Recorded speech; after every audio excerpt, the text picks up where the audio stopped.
Bonjour, bonsoir, bienvenue à tous et à toutes pour ce nouveau direct. J'espère que vous allez bien. Je suis content de vous retrouver. Aujourd'hui, on va parler des fessiers, on va parler de la force de ces muscles, de leur souplesse et en quoi est-ce utile de parler de ces muscles qui sont parfois sous-estimés. Leur importance est parfois sous-estimée. C'est des muscles qui sont étroitement liés avec plusieurs problèmes musculo-squelettiques. On n'y pense pas tout le temps. Et donc, vous allez aussi trouver, je vous les présente à chaque direct, vous allez trouver aussi beaucoup d'informations sur les fessiers dans mes livres, notamment mon livre sur les douleurs au dos et au cou, 99 façons de les soulager, et aussi conseils d'un physio pour une meilleure posture et des articulations en santé. Quelles sont les erreurs à éviter pendant les exercices de renforcement des fessiers? C'est intéressant aussi de se pencher à ce qu'on ne devrait pas faire parce que parfois les exercices sont non seulement inefficaces, mais parfois les exercices vont être nuisibles parce que vous allez amplifier un problème que vous souhaitez traiter, que vous souhaitez soulager. La première erreur à éviter, c'est important parce que c'est une erreur qui est vraiment, vraiment tenace. Et je vais vous montrer des photos de personnes qui font les exercices. Donc, non pas des photos de moi, mais des photos de personnes qui font un exercice avec peut-être un but thérapeutique différent que simplement renforcer, mais je vais quand même vous montrer ces photos-là pour vous illustrer un peu ce qu'on ne devrait pas faire. Donc, sur la photo que vous voyez à l'écran, on voit une hyper-extension du bas du dos. Bon, la personne semble faire une pause de yoga ou de... Bon, encore une fois, je me répète, mais l'objectif thérapeutique n'est peut-être pas le même, mais on ne veut pas avoir d'hyper-extension parce que lorsque vous faites ça, vous n'utilisez pas les muscles de vos fessiers, vous utilisez les muscles du dos, les petits muscles du dos et les moyens muscles du dos pour faire une extension. Alors, c'est objectif probablement qui n'est pas atteint si on veut augmenter la force des fessiers. Je vais vous le montrer différemment aussi. Dans ce cas-ci, la personne qui est la plus près de nous, qui a les cheveux blancs, elle est, de ce que moi je peux en voir, je ne sais pas ce que vous en pensez, mais j'ai l'impression qu'elle est en appui sur la tête. Alors là aussi, c'est peut-être pas une bonne idée de surutiliser l'ensemble des extenseurs jusqu'au cou. On peut parier que cette personne utilise les fessiers dans sa position d'exercice. Mais moi, je vous suggère, surtout dans un contexte de problème musculo-squelettique, de ne pas faire l'exercice de cette façon-là. Je vais vous le montrer une dernière fois. On a une extension de la région lombaire et donc on a parfois une désactivation des muscles fessiers en raison de l'extension.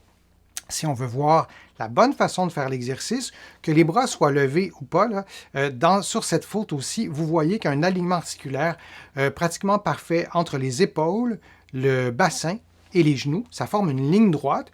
On a chacun notre morphologie, peut-être que ce n'est pas une ligne droite parfaite pour tout le monde, mais ça doit ressembler à quelque chose comme ça. Et donc, l'erreur à éviter, c'est de surutiliser l'extension du dos. Je vous l'ai montré dans l'exercice du pont, mais c'est vrai pour tous les exercices. Si vous faites un mouvement, je vais vous montrer celui-ci plutôt, si vous faites un exercice de fessier de cette façon-ci, et pendant l'exercice, vous faites votre cambrure du dos s'amplifie, c'est une erreur, c'est la même erreur en fait, à éviter. Alors, je vous l'ai montré pour l'exercice du pont, mais ça se passe, lorsqu'elle survient, cette erreur-là, elle peut survenir dans tous les exercices des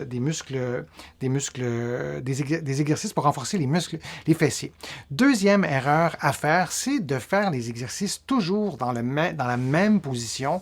Je vais garder l'exercice du pont pour qu'on puisse faire les comparaisons, mais c'est vrai pour tous les exercices de fessiers, ceux que je vous montre et les autres, on veut varier les positions. Alors, l'exercice que vous voyez en ce moment, c'est l'exercice plus classique du pont. Alors, on ne veut pas le faire toujours dans cette même position-ci. Je vous montre cet exercice, ce qui est en anglais, là, mais on peut le faire sur une jambe et de faire une extension de la jambe opposée. Alors, c'est beaucoup plus difficile. On pourrait faire la même chose aussi en levant les bras. Alors, on reste couché, mais on change l'alignement articulaire. On a à la fois la position qu'on veut changer et l'alignement articulaire. Et on peut le faire aussi avec un bossu ou un demi-ballon suisse. Vous avez sûrement déjà vu ça en quelque part. Si vous allez dans les salles de sport, il y en a partout. Donc, c'est le même exercice quelle autre différence y a-t-il dans la position, mis à part le fait que la personne soit sur un bossu, mis à part le fait que la jambe opposée soit en extension? Est-ce que vous avez pu voir la différence avec les autres exercices que je vous ai montrés? Eh bien, la différence est la position des bras. Les bras ne sont pas placés exactement dans la même position. Les bras sont un peu plus ouverts. C'est intéressant aussi de changer la position des bras. Si je vous montre aussi une autre façon de changer la position, on peut faire l'abduction de cette façon-ci. Donc ça serait le numéro 1, la première façon de faire l'exercice. Mais on peut faire aussi la même chose, mais couché sur le côté, adossé à un mur, par exemple. Ça nous permet de faire l'exercice dans un bon alignement articulaire. Et une autre façon aussi de stimuler les fessiers, c'est de faire une rotation interne comme ça, ou en fait de changer l'alignement articulaire, de faire une rotation interne ou externe de cette façon-là. On peut faire la même chose dans la même position, mais en ayant le genou plié. Donc, on a la jambe pliée, on tourne le pied vers l'intérieur et le pied vers l'extérieur, ou la jambe. Donc, de changer l'angle des genoux, du bassin, des bras, de changer les configurations articulaires et de faire l'exercice aussi dans plusieurs positions. Une autre erreur aussi à éviter, la troisième et la dernière erreur que je vous présente dans ma liste d'erreurs à éviter, c'est de ne jamais stimuler des notions ou des concepts de stabilité ou d'équilibre lorsqu'on stimule les fessiers.